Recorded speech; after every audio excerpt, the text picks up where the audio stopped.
Hey everybody, welcome back. Thanks for tuning in. So before we jump into it, we had a few audio problems, so the editing today is a little weird, a little funky. You'll hear it as we go along, but I just want to say that this is a friend of mine that I had originally served with at my first duty station. I say at the first that he's Army, but he actually went National Guard. So we talk about kind of his journey from Navy to National Guard and his process trying to go Special Forces and a lot of rambling and a few other opinions. So thanks for tuning in. See you soon.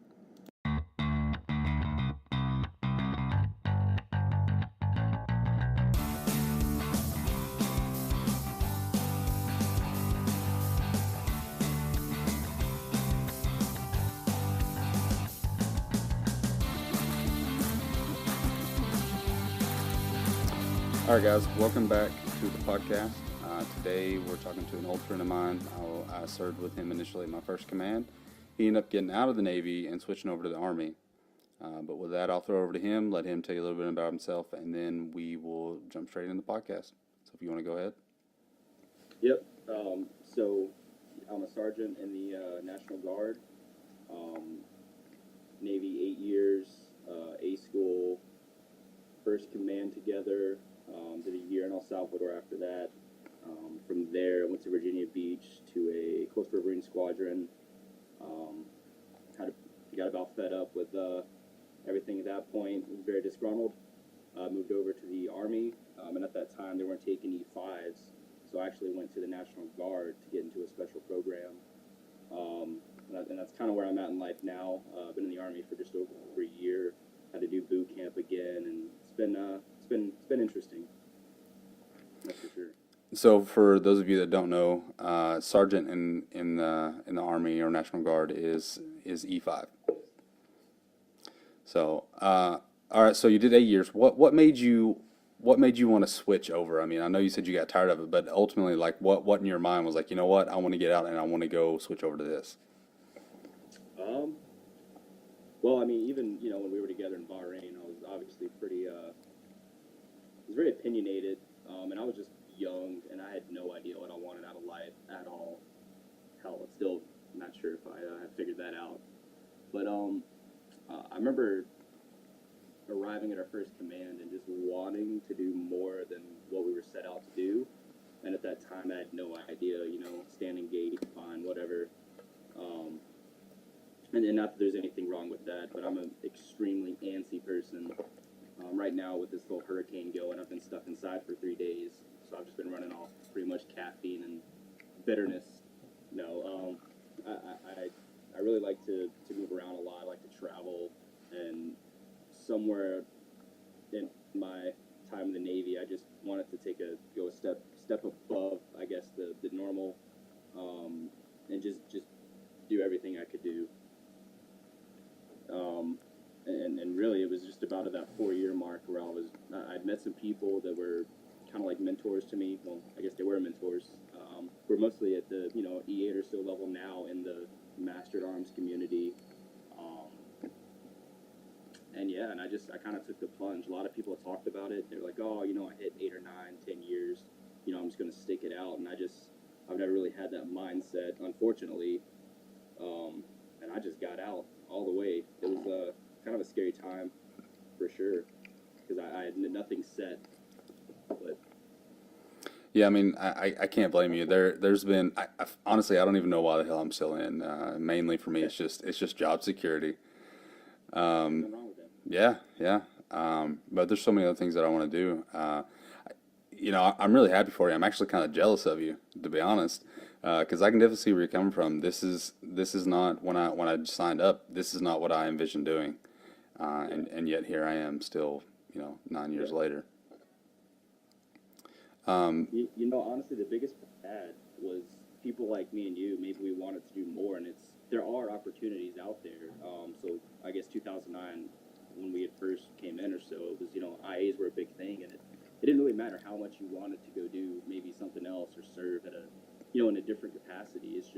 It was kind of just luck on if you got there, maybe who you knew, um, and honestly, just at the higher level, we were just built to be filled, and unfortunately, that's just kind of the way it is. I mean, even as at our level, and probably at a much higher level than we are now. and I just couldn't get over that, you know. Yeah, I'm with you, and I'm still like now. It's really, it's finally starting to hit me really heavy. Like I had these plans. I wanted to get out. I wanted to go do like contracting and stuff, or I wanted to switch over to the army or whatever.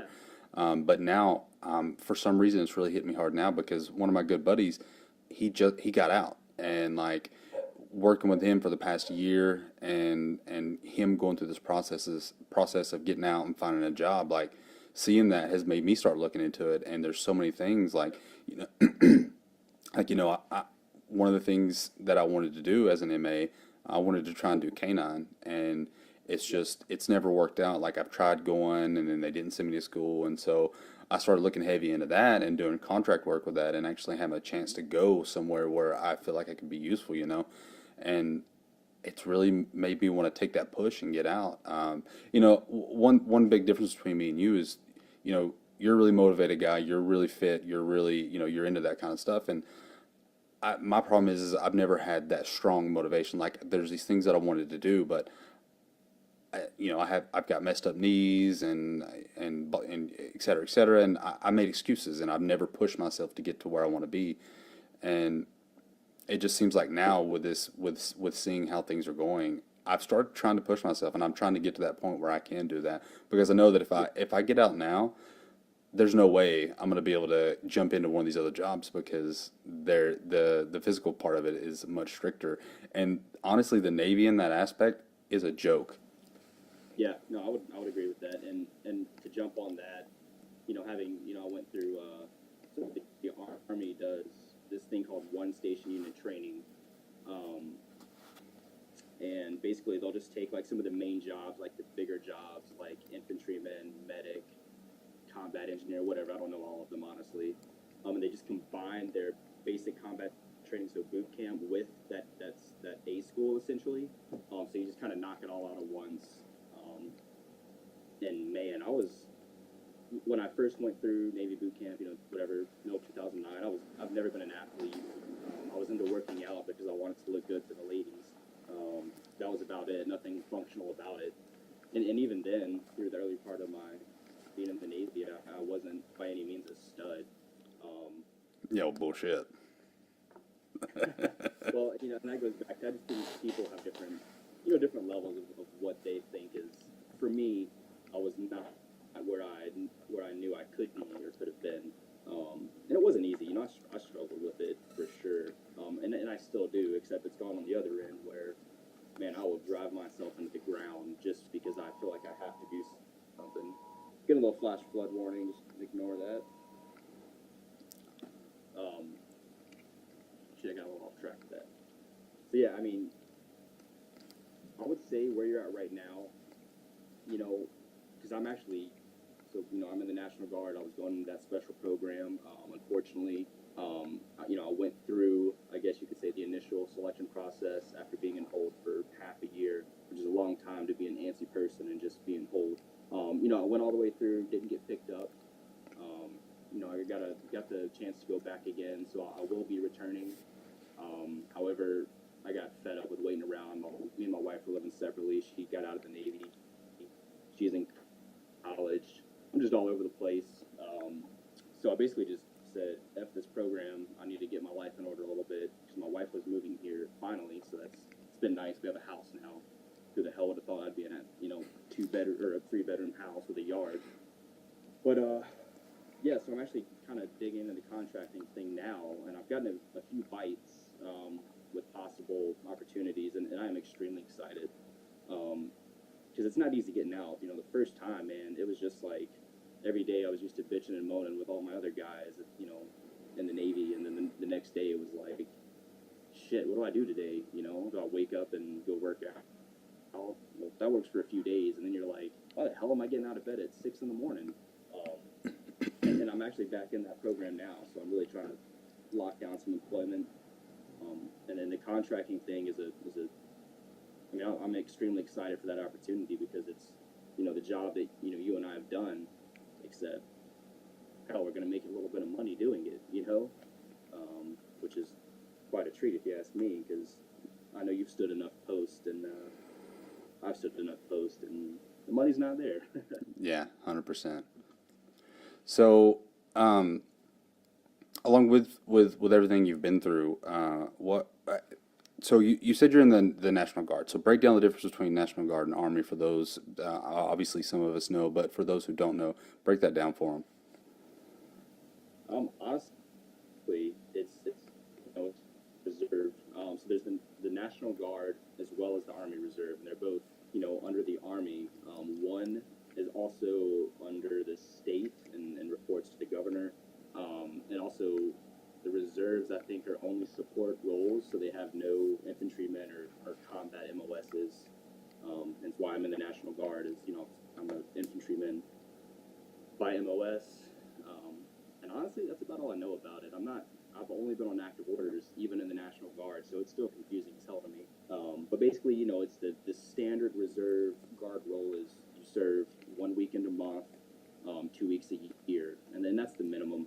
For what I was going to do, it's essentially um, it's much different requirements for time. There's jump.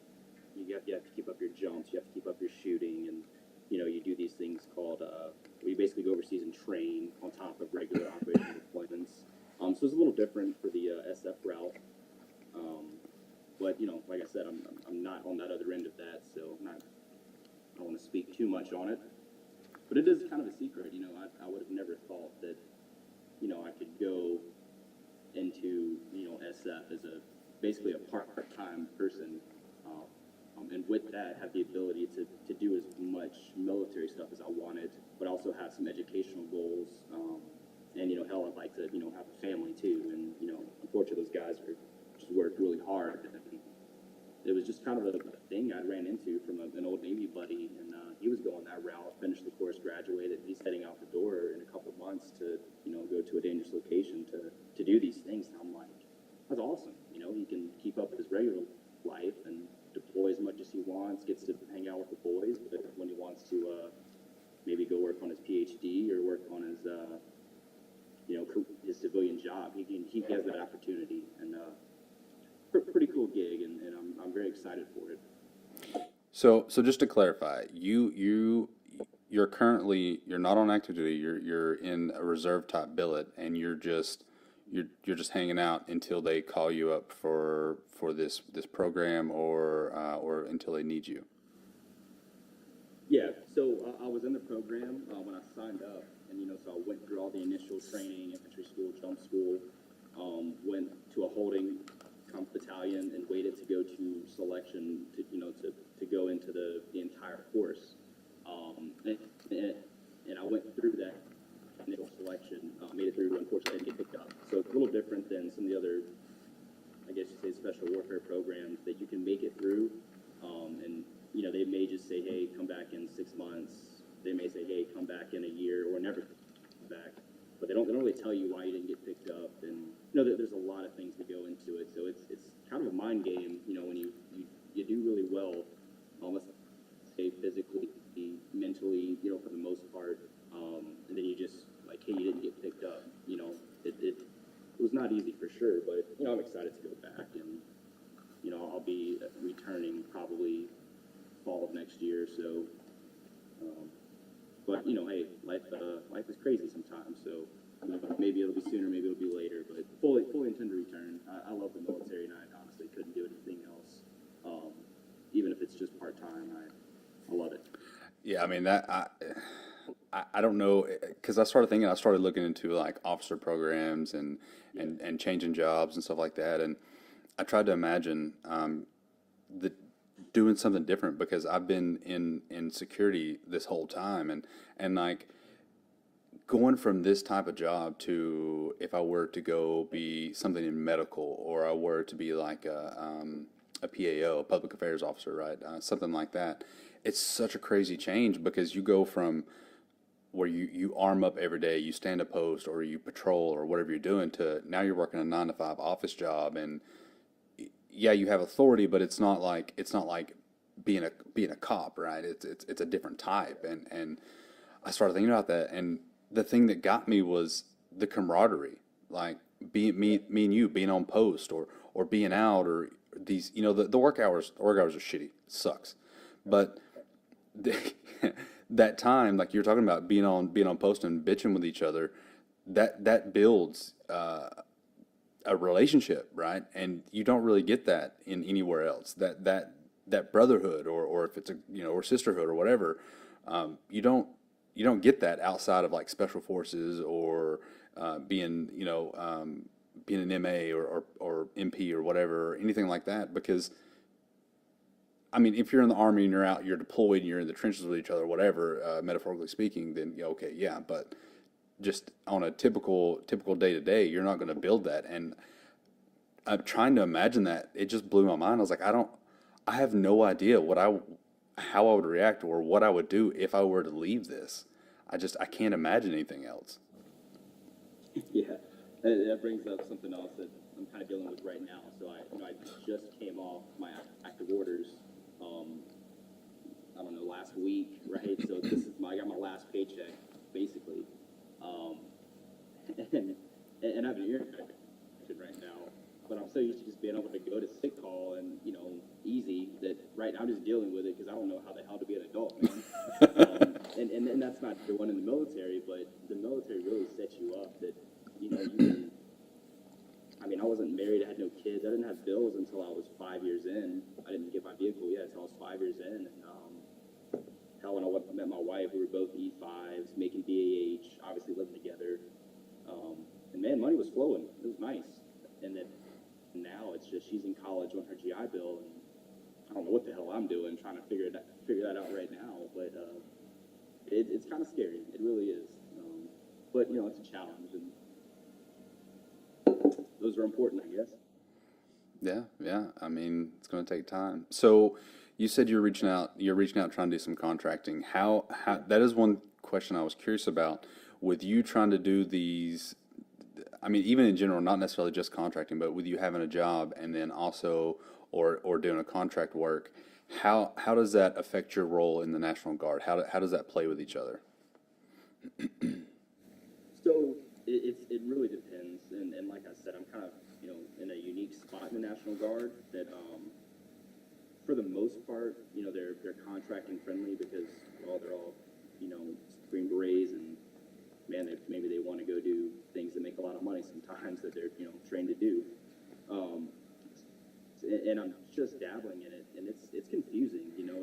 I've probably put in 10, 12 different applications, and luckily for me, the one I really wanted and I just meet the qualifications for actually responded, and clarify kind of what I've done, my deployments in the Navy, schools I've done, and we're moving forward with it. So I'm really hoping that goes through. I'm very excited to be able to go to support some U.S. interests overseas, in a non-military role, and put some money in the bank, take some debt, travel with I haven't been able to travel lately, just funds and being in the military. Yeah. So a lot of exciting stuff to coming for sure. But to answer your original question, minus that little tangent, I don't know exactly how it works. So a lot of units will let you make up that time. So the minimum requirement, like I said, was 2 weekends a month, or 1 weekend a month, 2 weeks a year. So you just make up that time when you can.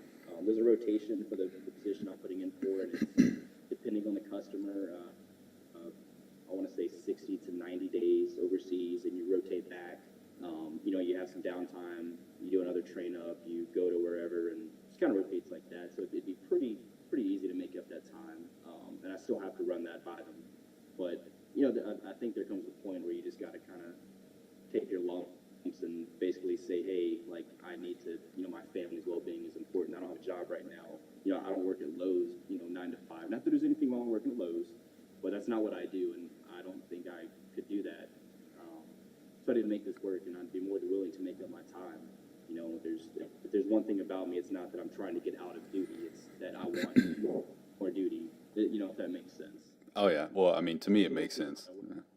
Yeah. So you're talking about you have to run that by them. Are you saying you have to run the job by the National Guard, or you have to run the National Guard by the job? Kind of both. But honestly, the job. I mean, if I, I can't even think the actual law, but basically, something comes up through the guard, it's going to take precedence over whatever the job has going on, even though the job is actually contracting for the government. Strange. I don't really know how it works, but whatever. But I just have to run it by my unit specifically. Like, hey, I'm going to be gone. You know, I'm not going to be a drill, but, you know, I get back estimated this date, and I'll make up all my time, you know, really any time through this block. You know, I'm more than happy to do that. So one thing that comes to mind, whenever I was in SIG, we had a reservist that was there, and he's married to active duty, and what he would do is he would do his reserve time there in SIG because I mean he was there with his wife, and so for his reserve time or whatever he would just do it there in SIG. Is that a possibility? I don't necessarily know with that job where you would be at, but maybe if there was a base nearby, maybe you could hook them up with your unit and be like, hey, I'm here. Maybe. I mean, it's something I'm going to look into. The job I'm going after, it works with, you know, like the Department of State, Department of Energy, Department of Defense. So, I mean, it's through the government, and it's some, you know, some high threat locations. So I don't know if they would just want any random reservist coming through to do time, or you know exactly how that would work. But it is something I'd look into, and you know that'd be obviously nice to just knock out my reserve time while I'm already, you know, standing post in a dangerous location. So, Yeah. So, oh yeah. So the job that you're applying for, what is it? Is it like a guard post, or is there a more specific title you can give it? yeah, I'm not gonna put the company out there, obviously, but it's you know just high threat static security. And this company, you know, I did some research about it, and the requirements were pretty high. And actually, what you know brought me to them, I'm like, hey, if I can meet these requirements, I feel like I would, you know, I'd be around other guys that are, you know, safe enough to be around because the big thing you hear about is just people lying, and you see this, you know, I mean, people will lie about everything. They'll fabricate, you know, what they've done, and I just, you know, I don't have time for that. And to be in a dangerous location already it's just not worth my time to be around people that aren't, you know, don't have the integrity to at least be where they should be, I guess you could say, or at least put that work forward, you know. Like I said, I'm on the lower end of qualification, and I'll just give you some, because these are pretty standard for a lot of these contracts. You know, it's like 4 years overseas duty in a combat MLS. And I just met 4 years of overseas duty, you know, barely. 2 years in Bahrain, a year in El Salvador, 2 deployments through the Coastal Marine Squadron. You know, these aren't combat deployments or anything, you know, and I put all that clearly out there. And that's what it actually turned me on to the company whenever he actually hit me back up. Like, hey, can you give us some more details on this stuff? And, you know, I liked that. I really did. I actually applied for another contracting job. This was just local through a company.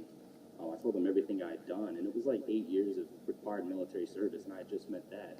And I get there, you know, I'm interviewing the project manager is talking to me, you know, and basically asking like, hey, can you sign your shit right now?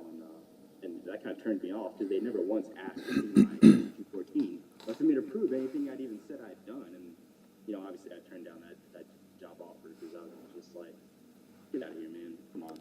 Yeah, that would make me a little leery too. Like you just come in, believe anybody's story, like you don't fact check anything. Yeah. Yeah, I was pretty upset because that was like my first job interview as well. Hell, I don't live in the military, so I had, you know, clean shaven, some business dress attire on, and didn't even matter. I could have walked in there with, you know, a goddamn t-shirt and a fake DD-214 and walked away with the job. But, you know, I think that's everywhere, and it just goes back to, hopefully we can talk about this later, just being in and just people fabricating what they've done to like fit this ideal of what they think a service member should be. And you know, we just got to stop that, man. It's unnecessary. Just be yourself, be honest, and be forthright with what you want to do. You know, you don't have to say, oh yeah, I'm going to Bloods, you know, to be cool. Like, I'd never once, and when I was in the military, the Navy specifically, never wanted to do that, you know, and everyone that was around me, all my buddies, did that, and that was awesome. I thought they were awesome for giving that the attempt, but you just, integrity, man, it's, I want to say it's a core value somewhere, and it's definitely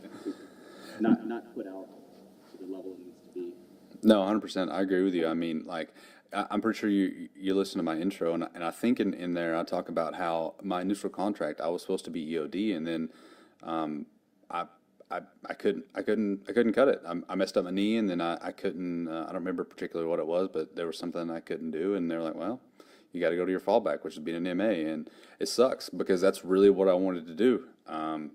But like I've said plenty of times, I haven't been in that shape that I needed to be in or that I wanted to be in, and I didn't push myself for it. So that's just one thing. But there's other people, like you said, they're lying about where they've been, what they've done, and Yeah. really, honestly, more people need to call them on their bullshit. We don't need people like you said you went to interview and they didn't even ask questions like, "Oh, okay, cool, yeah, boom, here you go." Like, no, take the time and actually figure out whether or not this person is being honest or not. Yep. You know, later, towards the end of, I guess you could say, my naval career, so when I was at, let's say, 6 years, I was an E5. I was very qualified at the Riverine Squadron. I was a SAMI, so a small arms marksmanship instructor, blah, blah, blah. And this thing I noticed is, let's say the next higher level of leadership would just, they knew the threat of whatever we were doing was not that high. Sure, I get that. But when you get to a point that you're willing to kind of sign off on PQSs or, oh man, they were right there, they almost qualified, like that's good enough, that's dangerous, and we're gonna pay for that one day, and maybe we already are, who knows? But it's just something I wouldn't do. It's something I wouldn't want done for me. I wouldn't want to be under that standard and then pushed forward. That just doesn't work for me at all, and I would not do it for other people. And it didn't work out well for me. I had some the E7, E8 level of leadership. They loved me. They knew if something needed to get done, I would do it. However, I wouldn't bullshit it. And it just goes back to that integrity. Just don't bullshit anything. Just be straightforward. If you're not that good at shooting, then you should probably get better. I mean, I've not qualified on the rifle several times. Right before I was going to the Riverine Squadron, and it was weird, random. I had a little hair beside my eye, but that's fixed. But still, I didn't qualify, and it sucked. And I just practiced, and hell, I qualified, and now I'm a pretty good shot. But it's got to be upright with these things. Well, And with that other end, the E7s, there's some that hated me because I would not play into their bullshit. I just don't have time for it. yeah, well, so I mean, I will say with the shooting, I don't know about in the Army or the Reserve or the National Guard, but I know with us, especially being MAs, like this is what we carry. We carry a pistol, we carry a rifle, we carry a shotgun, and we carry it often. We don't spend anywhere near enough time in the range. And I've seen people that, like, because you said you practice, but outside of the military, there are several of us well, I mean, not me, I got my weapons, but there are several people that they don't own a rifle. They don't even know where to begin to go and practice shooting. So there's, and then with that, the Navy doesn't really give them a chance to go back to the range and actually practice, because there's a difference between practice time and then that time on the range when your coach is giving you some last minute instruction. That last minute instruction is not going to help you. It might, if it helps you at all, it's going to be in that moment, and then after that, you're going to lose it all. Yep. And so that's a big factor for me, because whereas we don't necessarily deal with it a lot, but if there ever is a situation where I have to rely on that person to back up and go in that door behind me, I got to know that person. I got to know that they're going to be able to shoot, or they're going to be able to do whatever it takes. And I can't. There are so many people that I can't trust that with. But back to the qualifications, I agree with you 100%. I think it affects us daily, because there have been so many times, especially even with me, that I've had qualifications just signed off, like, oh yeah, you're good, or or I've had to go up for a board, and typically the board is a one-person thing, but today we're a little short on time. We're going to do two of you at a time, and I've been carried through that board. 100% should have failed it, and the other person carried me through, and they're like, "Yep, you're good." What? How am I good? I didn't answer half your damn questions. I had to rely on him to carry me. Like, and you're still going to pass me? but then, yeah. Yeah, I had to deal with that. I mean, I set the expeditionary warfare qualification boards and dealt with that as well. And it just got to the point that I was just over it. It was just, you get, let's say, an E7 come up, and hell, I'm just an E5. What do I know? Well, I was pretty comfortable in my, that expeditionary NECC type training. I was pretty damn good at it, and but I'm an E5, so what do I know? And I'd tell them. I'd say, hey, yeah, they'd come up to me and give me some sap story about, oh, I didn't look that up. It made me, and it's just like, well, why the hell not? Like, it clearly states it right there. Look it up, learn it. It's important. Otherwise, I wouldn't be there. No. I was very disgruntled. Oh, well, very disgruntled. I'm still disgruntled, but yeah, it kills me to see, because the problem with that is, for people that have been in for a minute, we know, okay, yeah, this isn't how it should go, but we know that later afterwards, we still have to go look that information up. But for these younger cats that are coming in and they don't know any better, and if they go through that, they're gonna be like, okay, cool, I'm good, and not worry about it. And then later when they're having to train somebody, they're gonna go, I don't know. And so, but 100%, I think it affects us, because there was a recent qualification that I had that I was given the qualification, and something happened, and I wasn't 100% sure on how to handle it. Now, granted, I've been in long enough that when that situation popped off, I was able to handle it appropriately. Maybe not exactly how it's supposed to be, but appropriately. But you get somebody that I know, people that are, E2, E3, E4, that are standing in the same position at times. If that would have happened to them and they didn't know, shit should have went downhill quick. And it's not a good thing. Now I will say that, especially in the MA community, we are getting better about that. We are getting better about standardized training and things like that. But this extends outside of this. This extends from, not even just the Navy in general. It extends to the Army or the Marines or whatever. And it's ridiculous. Yeah, for sure. I was thinking of this before we started this, and it's how many times have you been in a situation at work as a patrolman or whatever your capacity was as an MA, that there's like this bit of information and a way you do something that just continues to get passed along that is not right. It's not right for instruction. It doesn't make sense in your mind. Blah blah blah, and these things continue to get passed along, and the thing that I just try to do is just nip that shit right in the ass right there as soon as you can. Like, that's wrong, and I've been called out so many times, and and that's good, because that's how you get better. Because that information will just you hear it once from someone above you, especially when you're young and motivated and just want to make everyone happy, and the next thing you teach it to one person, they teach it to two, and the next thing you know, it's just everywhere. Yeah. It's wrong. They call it, I think what they're calling it now is tribal knowledge. Yeah, tribal knowledge. Yeah. And so, tribal knowledge is always wrong, but we really gotta make sure it's right. yeah, and I mean, that's a big thing, especially, I don't know about you, but I've been taught a lot as I've come up, is trust but verify. So if somebody's teaching you something, if it's off the top of their head, you should always go later and look that up and make sure, okay, boom. And then, and I talked about this in the leadership episode, if you're learning it from a superior and you go and look it up, if they're wrong, you need to go back and tell them, hey, you are wrong. It says right here. And I mean, obviously do it in the most respectful way possible, but if they're a good leader, they're gonna be like, oh shit, I'm so sorry, I need to correct this. Yeah, definitely. And I think that brings us to another point that's important to me. We get so caught up in what a SOP or standard operating procedure says, or what a pre-planned response says, or blah blah blah, what these guidelines say. But these things don't happen in real time. You're not looking at that PPR while it's happening, and we need to train people on how to think, critically think, that higher order of thinking, and it's not there. And it really needs to be pushed, and that's where the scenario training goes. And really, on a training Tuesday or whatever the hell they do nowadays, it's not about getting in there and getting out. It's take some time and really develop, those service members or whatever to think outside of the box, because we don't always live in things don't happen inside of a box. That's for sure. Yeah.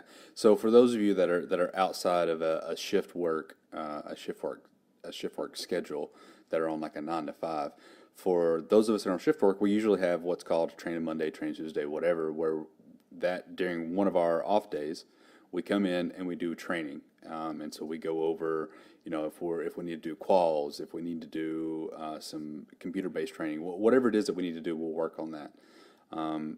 But typically, what happens is you show up, you sit around for about an hour waiting on training to get their shit together. And then they come in, they do some stupid PowerPoints. There might be you need to sign your deadly force or your Lautenberg or whatever. You sign this, and then you go on lunch for like an hour, hour and a half, and then you come back and you sit around. People bullshit. They do another stupid PowerPoint. We might have a drill, and then you go home. So for me, the thing that pisses me off, I have to come in for training. Okay, fine. But when I come in and you waste my time, fuck you. Let me just stay at home, because all this shit I can accomplish on shift with my section leader or my FTO, which is a field training officer. I should be able to knock it out with them. But if you want to bring me in and you want to do actual training, you want to actually buckle down and have a fucking timeline, a scheduled day where we do stuff, and you're actually teaching me something, cool. I'm all about it, because everyone needs to brush up on the basics for starters. But then on top of that, like you were saying, we do need the higher critical, like the higher level of thinking, because like I said a while ago, I've been in long enough, I knew how to handle that situation. But the average person, they're just gonna be like, and trying to flip through the PPRs or whatever, and they can't figure it out, and they're gonna be stressed out, and they're not gonna know what to do. So while yes, it is good to train to those to give people a basic idea, but we need to actually be able to think outside the box, because not everything is going to fit inside that PPR. You need to be able to respond according to whatever the hell is going on. Yeah, and then that's across the board. I mean, I keep bringing it up from a security side because obviously that's what I spend most time doing. But it's just anywhere in the military, those are some damn useful things, and I've seen those shortcomings all over, from administrative side, supply. You just name it. It's there. I was very fortunate with the Navy that, man, I went to so many damn schools. I think I have 52 weeks of formal school time, which is pretty substantial for just an MA. You think about that, and it just really unlocked the doors. I wouldn't be where I am if it wasn't for that.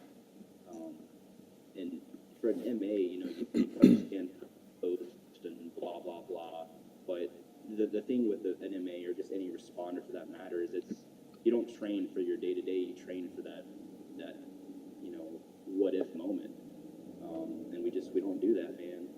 MAA school was 6 weeks. I mean, come on, you shoot a few hundred rounds, you qualify, and then that's it. That's probably the most training you'll get shooting, throughout your time, unless you go to NECC or you go via Sandy or whatever. And that's just unfortunate. I know it all comes down to funding, but the Navy got a brand new stupid blue uniform, when I first joined, and then before I got out, they got rid of it. How many millions of dollars was wasted on that? And just training does not have to be expensive. One thing I've learned in the Army is that it is extremely cheap. You make people sleep outside, put everything in their rucksack, and you do that at the range, you do it everywhere else, and it kind of sucks, but at the same time, it's kind of fun. It's like a camping trip with your buddies. I've lived off MREs for a month, and that's definitely not good for you. Don't recommend it. But if I would be more than happy to live off MREs for a month and move hundreds of miles and not shower, whatever, if it's going to make me a better person and it's going to allow me to train better and to use the skills that we just kind of we check them off in the box, but we never really implement them in our day-to-day lives. And just back to the PPR thing, there's a hurricane going on. First thing I did is made sure all my weapons were clean, ready, loaded, got some go bags ready, water, food, and you just think through things. And we got to do that. We got to teach the youngins how to do that. Being in boot camp as an E5 was a very interesting experience. I guess we could talk about that a little bit.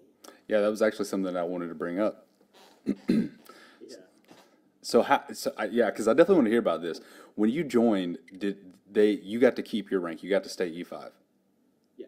So when you actually shipped out and you got to boot camp, you wore sergeant on your uniform. Yeah. Well, I mean, I didn't, you fit civilian clothes, and I mean, there's like all these scary moments, and it's funny because I remember getting to the airport, and I had like a ball cap on, and I have tattoos, and I look like I maybe some push-ups or something, and just all these young kids just freaking out, dude, so scared. I had this drill sergeant from he was like some supply MOS or whatever, I don't know. And he comes up to me to like knife hand me. He's like 6'5", I'm a short man, I'm 5'7" and a half. And he hands me, take my hat off, and I'm just like, all right, sounds good, staff, because I knew his rank. No, Roger that, staff sergeant. Took it off, and he just, stop talking, Roger, staff sergeant. And we were just in this like little breakdown about I couldn't take him seriously enough. But after that, they were like, hey, who's prior service? You could walk over here. So, I went over there, and then they just talked shit. They're like, oh, where you from? Navy? Fuck you, basically. Oh, it wasn't in the Army, it doesn't count. And I'm just thinking, like, man, I've shot more rounds at a Navy command than you guys do through than you probably have your entire career, honestly. Yeah. So when I arrived to my actual boot camp unit, I was wearing sergeant.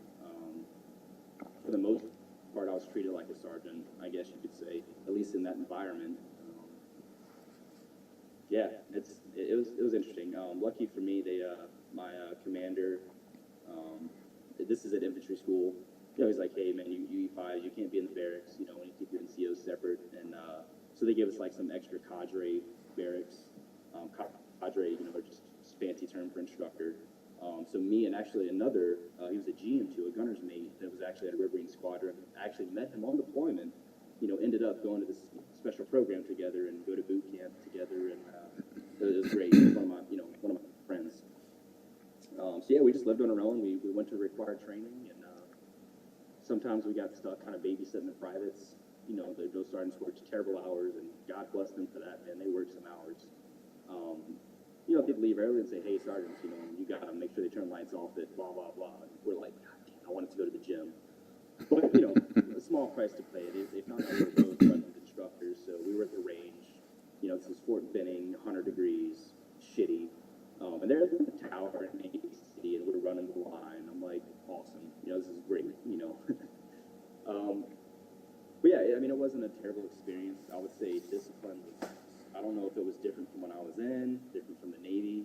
I have no clue, but I never once did a dress uniform inspection. I think they did a final dress uniform inspection right before graduation, and I get that this was infantry, maybe they did other stuff, but we really didn't. I'm like, man, these guys could have been doing dress uniform inspections once a week. They would have known how to wear their uniform, and there's just, it's a great time. You can make someone do push-ups, when they mess up, but make them put on different uniforms over and over, and that's another form of learning. Oh yeah. We didn't do that, and I was very upset with that. But. So what were the big differences from what you can remember about boot camp to from what you can remember about Navy boot camp to what Army boot camp was like? Honestly, it's just I don't know what the hell I was thinking when I joined the Navy. I wasn't thinking much, obviously, but you think about a standard sailor day and what they do. And to be honest, I've never had one of those because I've never been on a ship. But that's basically what Navy boot camp's about.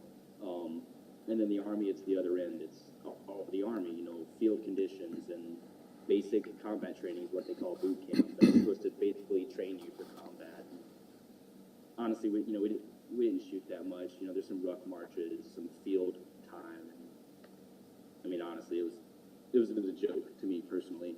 I was pretty upset with it. I was like, infantry school, yeah, that's gonna be good. And to be honest, I learned very little. But hey, it is what it is, I guess. That's pretty shitty to say. You went through basic training and didn't really learn much. Yeah, well, that was the entire infantry school process. It just, and I know they've revamped it since I went through like 2 years ago. I think now it's 20 weeks, which is good because the 14 or whatever it was just wasted a lot of time. Honestly, really did. No. So why did you decide, instead of going full active duty Army, why did you decide to do National Guard? I think you might have said something about it, but Yeah. I don't remember. So I mean, basically, I was an E5, when I got out of the Navy, and the prior service business rules, how they govern recruiting and policy, blah blah blah. For an E5, there was like, a couple of jobs that they were taking in, and it was like language dependent schools, linguists and stuff way above my level. And then the National Guard, but really it was the only route for me to get into the program I wanted to get into. So I just kind of dove in there and, just really dove in there. I can't state that enough. I don't recommend you do it, but it's something that's really struck my ego, honestly, going through it. I just think of how much I kind of gave up to try out for this, and then for it to not work out, it's kind of interesting. But it's, I've learned so much about myself. Never be scared to just dive on in. Never. You can always figure it out. So let's talk a little bit about the recruiting process. So you went in and talked to them, and they were like, "Well, this is what we have available for active, and this is what we have available for National Guard." And you went infantry, and so because I know, so in the Navy, I know that like if you want to go SEAL or you want to go any of the spec war communities, you pick that job, but you also have to have a backup. So that way, if like with me, EOD didn't work out, so I had to fall back. How was that? How did that work for you joining the National Guard? So your regular Army recruiters, they don't. National Guard is recruited separately, and it's by state, so it's very dependent. So I talked to active duty recruiters for a couple of years before I got. I really put some time into making the transition. And there was just nothing. And even the 2 years from when I started to when I finished, it was like, hey, you're an E5, I can do this for you. And I was offered like warrant officer packets and stuff. And I'm like, I don't want that. Like, let me go infantry so I can go to selection. Like, that's it. I don't know why that's complicated, but, it was obviously complicated. And just being that I'd done research and, I read and talk to people, I basically looked up the rules for recruiting and looked at the policies, and then I followed that up to about the last 8 or 9 months of my time in the Navy, and it just wasn't changing, and I knew that with the presidential election, things would probably open up, but I kind of ran out of time, got out of the Navy, went on term work, left deployment early, checked out of the Navy, and then I was home, bored as hell, and I'm like, man, I need to make something happen, and that's when I talked to my buddy who was a guardsman in the same SF route, and contacted the unit, called around a lot, called captains, whatever, company commanders, first sergeants, you name it, and eventually I got to a kind of a specific recruiter for, that SF unit, and did all the standard MEP stuff. I had to go interview to that unit, do a PT test, so they can make sure I wasn't too much of a weirdo, I guess, and that I could pass a PT test before they take me. And it obviously all worked out, and went to MEPS, and that was just a headache. I probably spent $2,000 trying to fix, get cleared in medical stuff that I should have done in the Navy, but it was never properly handled. Just to get back in, and that's what I did. Wow. So basically, you had to make your way to this Special Forces recruiter, and he said, "Okay, I'm going to try and get you into this program, but you're going to have to be infantry."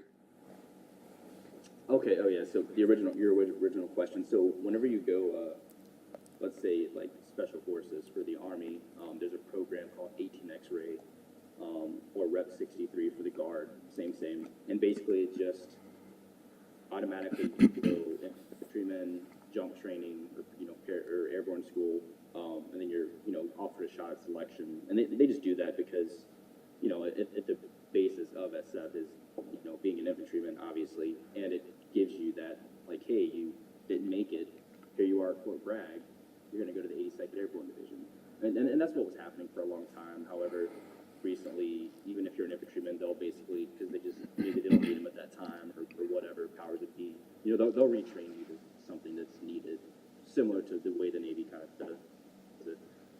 You don't get to pick your backup. You just kind of hope that you'll continue to be an infantryman or you'll go some other program. Really, That makes sense.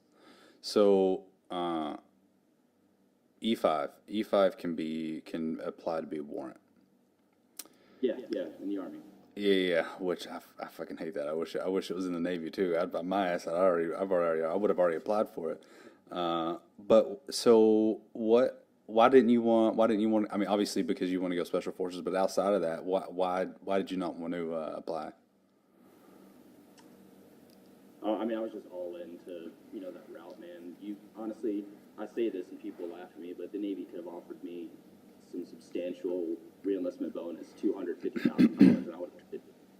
I mean, I was all in. That's just kind of how I am. I'll typically just dive head first and figure it out. And very little amount of money can deter me from things I want to do. Unfortunately. Yeah. So here I am, in the current situation. But hey, Well, I mean, gotta go after. you're happy though, aren't you? Well, yeah, 100%, man. That's what matters. Yeah, exactly. That's it.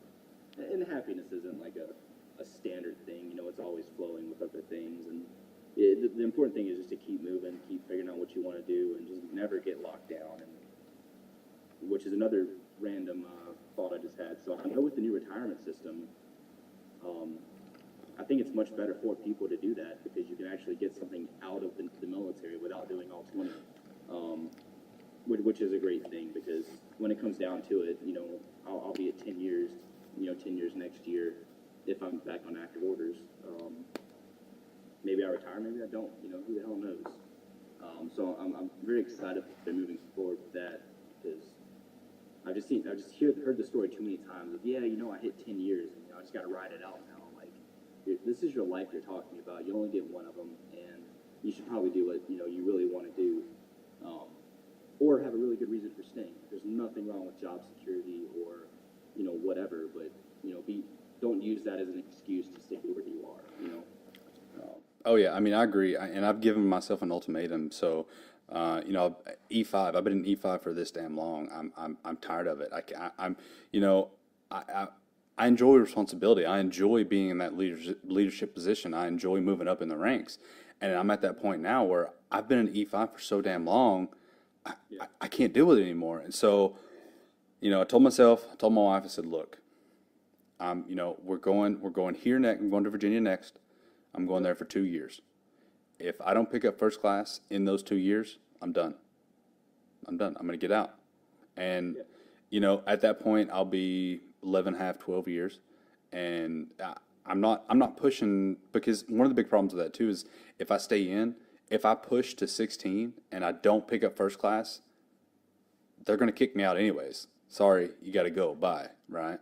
Now, granted, I'll get a little bit of a paycheck because they're forcing me out, but still, that's wasted time that I could be doing something else. Yeah. And if I don't pick up first class and I get out, I'm looking at these contracting jobs. I've started reaching out to a couple people, which I got to say, anybody else that's listening, if you're thinking about getting out, you need to start making connections. Get on LinkedIn, get on anywhere else you can think about and make connections. So, I've started reaching out to people, talking to them. Hey, I'm looking at this. I'm interested in this. These are some of the qualifications I kind of meet, kind of don't. And, and I'm getting word on what I need to be doing. But so if I go to 16 and they push me out, well, now I have to out process through Virginia, and then I have to get back home and I have to start all over. So if I get out, at that point, I've done this much time. I'm going to stay reserves. I'm just going to do it. I've done this much time. I'm not wasting it, right? But at least in the reserves, if I go to 16 and I still don't pick up first and they push me out, well, guess what? I'm already home. I'm established. I have my backup job. I have my job, whatever else I'm doing. I'm good. Okay, cool. Give me a small little paycheck and I'll just keep on rolling. So, it's good to be prepared, but like you're saying, you have one life. You need to do what you want to do. You need to make yourself happy. definitely. And I would just say, man, I have a little bit of extra training, but for the most part, like I know for a fact, you would meet kind of the baseline qualifications for what I'm looking at. So obviously, we can talk offline about that. Anytime, obviously. And another thing, man, you're in E5, 9 years. You don't.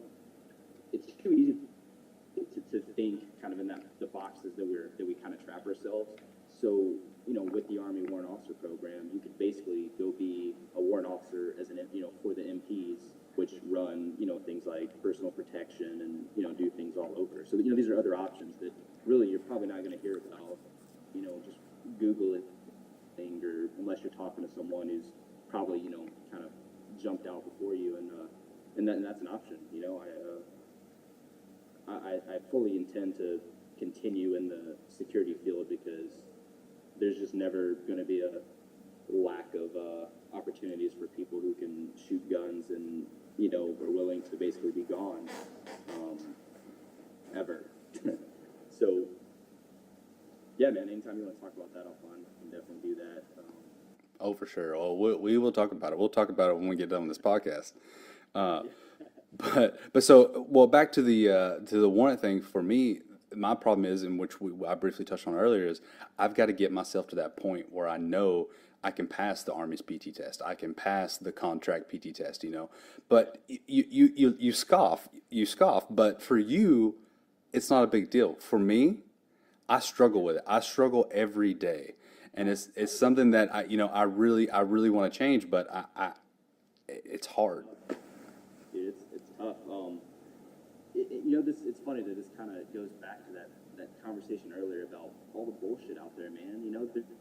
There's so much bullshit that you hear about how to get ready for these things, and I don't know how the hell I managed to do some of the physical things I've done, but it's just little steps, man. You don't have to get out there and run super hard every day. I mean, right now I'm definitely not a runner, but 6 months ago I let's say covered 30 miles with 110 pounds on my back, straight, and that's whatever. I mean, I don't think of it as being that hard, but it, whatever. It was pretty tough, but it's just the hardest part. Like, it's not hard to do hard things. It's hard to start doing things, and then that's kind of the period. I mean, I'm looking to my left right here, and I have my calendars because I'm taking online classes. Because a big thing for me is finishing my goddamn degree. Yep. And it's contracting overseas is not going to be easy to keep this going, but there's very few places in the world you can go that don't have Wi-Fi. You can knock out one class at a time. As long as you're still moving forward, it doesn't matter. But it was not easy to start this. That first week, I was pulling my damn hair out. And I have all the time in the world right now. I'm not working. There's no reason I can't knock out the school. But it's not easy, man. And another thing is you can obviously reach out to me with anything physical training related. Not that I'm a stud, but I've just spent a lot of time reading and suffering, I guess you could say, to better myself physically, because if you just hear the way and how fast I talk, that's how my thoughts are. So, physical training for me is just a way to kind of get rid of some of that excess energy. And yeah, man, I mean, it's just about starting, dude. There's just no limit. We don't know the limit of what human beings are capable of, period. And that's, from an intellectual standpoint, physically, and it's just all about starting. So I would just say for anyone listening that's thinking about the military, period, is to probably just join, do your 4 years. It's hardly any time. Get out, bitch about it, hate it, whatever, who cares? But just get out there and try these things out. I mean, opportunities. You get a free GI Bill. I mean, right there is enough exactly. to go give up 4 years of your life. My wife's using hers right now, and it's awesome. I mean, don't think you're going to be able to make it on your own. It's not easy, but free school, free housing. Free healthcare Yeah. for at least 4 years. Yeah. and even with that, I didn't even think about this, but let's say you apply for grants and you're using your GI Bill. Well, if you qualify for those grants, guess what happens to that GI Bill money? It goes to your damn account. That's awesome. But it's just about putting yourself out there and hell, I put in for some a couple of grants, and I'm not doing a full course load. I'm taking about 7 credit hours right now. But still, that's that's a couple $1,000 that's just coming to me Yep. for finding some papers and yeah. So, Opportunities out. oh yeah. So you're talking about your wife was she was active duty. Was she an MA or was she? Yep, And you, may as well. where'd you meet her at? So I met her at Virginia Beach at the Coastal Marine Squadron, which is funny because I hated her at first. This is right when they opened up.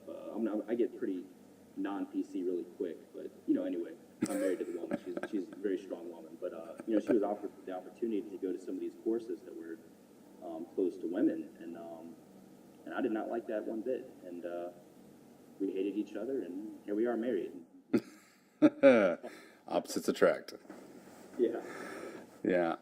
So I saw recently that there was the first female to graduate from what was it from? Oh, now I'm brain fart. Now I can't even think about it. In the Army, was it? Side. Huh? I said, well, out of where in the Army? Was it the Green Beret? What was it? It was just like the first woman to. Female, there hasn't been a female Green Beret yet. There hasn't been one through selection either, at least up to, let's say, 6 weeks ago, because obviously all my buddies are in there now. There have been a few females graduate Ranger School, and I believe there was a female officer or senior enlisted that graduated Ranger Assessment and Selection, which is, to the 75th Ranger Regiment, which is a Special Operations unit under Special Operations Command. But I think that's it so far. Nothing, no female door kickers yet. I'm trying to look it up because I can't remember. It's driving me nuts now. Now I want to know. Yeah. But so,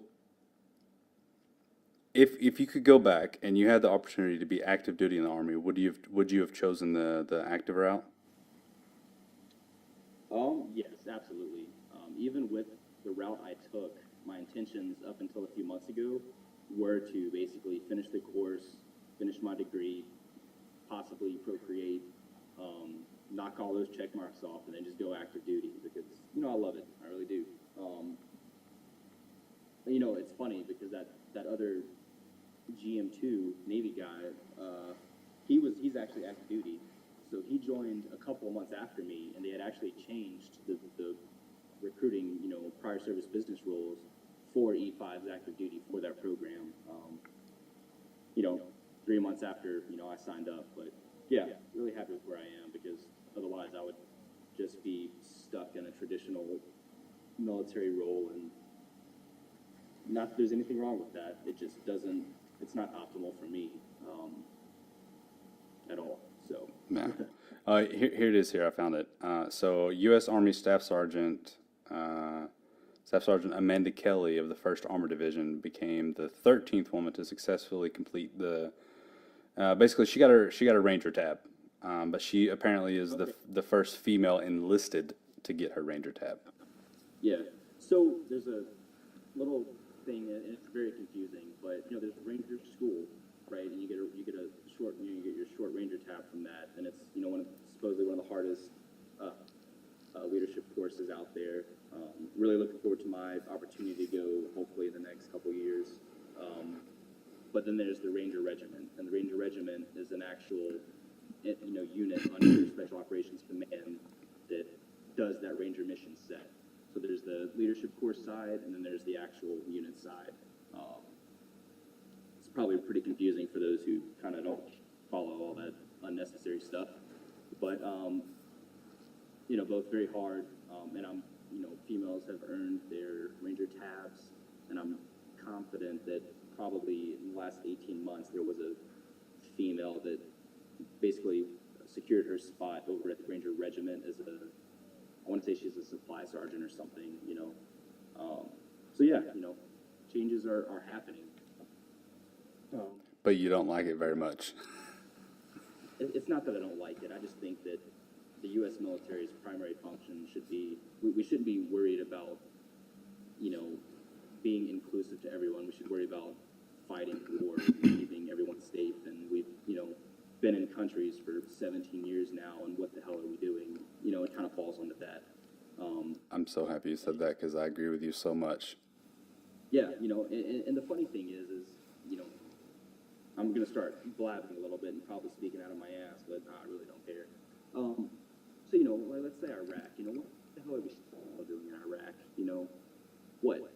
We've lost tons of people. Terrible things have happened. Let's set an end goal and accomplish it. We're just waiting with our foot in the water instead of either jumping in or just getting out. And it's just unfortunate, but it's this other crazy part of me that if I was offered the opportunity to go somewhere and do something dangerous for the military, whether I believe it was right or wrong, you'd be damn sure that I would jump on it to be with the boys and to do dangerous things. And this is something I think about a lot. It's why, and I think somewhere deep inside of this, a lot of us have this like primal, I don't know, thing that we want to do dangerous things with our fellow boys, and I don't know, good or bad. Well, I mean, not to mention along with that though, I'm trying to remember the quote exactly, but we're basically our generation. We're trained to fight with no real war to fight, and so Yeah. granted, we're still in those countries, but we're not doing shit there, and so we want to go do this. We signed up to serve our country. But we're serving our country by standing at post. Like we don't get that sense of accomplishment. We're not actually going out and being there and doing what we feel like we need to do. Not like our grandfathers that were in several different wars, and then now we're just like, okay, guys, we're here. Yeah. So I think it's just that it really goes back to us, like we the people. Maybe I come from an extremely conservative side, and it's just, hey, we're fighting in those countries. We're right. Right is, there are many different sides to that, to being right. And I'm obviously not against America. I'm sure that's obvious. But it's just we need to question these things. We need to figure out why are we there. Like, it's not anti-patriotic to be like, hey, why the hell are we still in Iraq? It's having the people that write these things and to get their shit together, because if you look at something like Vietnam, and there's so many lessons we could learn from our past, and we just forget them. I can't think of who said it, but those who fail to learn the lessons of history are doomed to repeat them, and that's exactly where we're at. A couple years ago, I read General Petraeus' book. I can't think of the name right now. I'm pretty sure it's on my bookshelf behind me, but just talking about all this unconventional warfare knowledge that we had learned in blood through Vietnam, and yet, because Vietnam is like this stain on, our American psyche, that we just don't go to it. And it's just, if we can't learn from our failures, then, we're going to have some issues, in the future for sure. Well, I mean, and that kind of just brings us back to we're trying to fit into society and not into what our role is. The role of the military is to protect the United States and to, that's what it is, right? To fight in wars. But the leadership is now more focused on being inclusive and getting, having women fight in combat. And okay, cool, because some women want that. More power to you. That's great. But there are some things like transgender, right? That was a big thing there for a while. They're talking about if you want to transition or whatever. Like, look, that's you joined the military to serve your country. You didn't, and I know it's a little bit hypocritical because a lot of people will say, "Hey, look, I joined to get my GI Bill, to get free college." Okay, right? But I mean, there's a limit. There's a limit, and the military needs to be focused on taking the people that join and turning them into basically fighting machines. This is your job. This is what you're going to learn to do. You're going to be fucking proficient at it, and that's the end of it. Whether or not some bullshit thing about well, I want to wear bigger earrings. Oh, okay, well, we'll change it where you can wear bigger earrings. No, fuck that. We don't need to worry about that. We're worried about one thing, and that's protecting our country. Yeah. It makes me think of So, I was obviously a sergeant walking around with a lot of like new recruits. Are males allowed to wear earrings now? Is that a thing? Not that I'm aware of. No, no. I see it all the time, and maybe it is a thing, or maybe we're just kind of past the point of anyone caring. But I've never looked it up because I'm not really the type to stop someone and say, hey, why are you wearing earrings? But just a random thing I thought about because I'll see that and I'm like, what the fuck? Like, there's definitely a level of, it's not that it's right or wrong, it's that the rule says to not do it because it's unprofessional. Don't fucking do it. But that's another rant. No, I'm with you. It's funny that because me and you are on a lot of the same page. We went different routes, Yeah. but we're on the same page for a lot of shit. Oh well, hey brother, listen, it was fucking phenomenal to have you on here. I really enjoyed kind of hearing your story. Maybe one day, maybe some listeners have some questions. Maybe we'll have you back on. I would really love reach out to some of your buddies. If they want to come on or if there's anybody let them know. I want to have them on.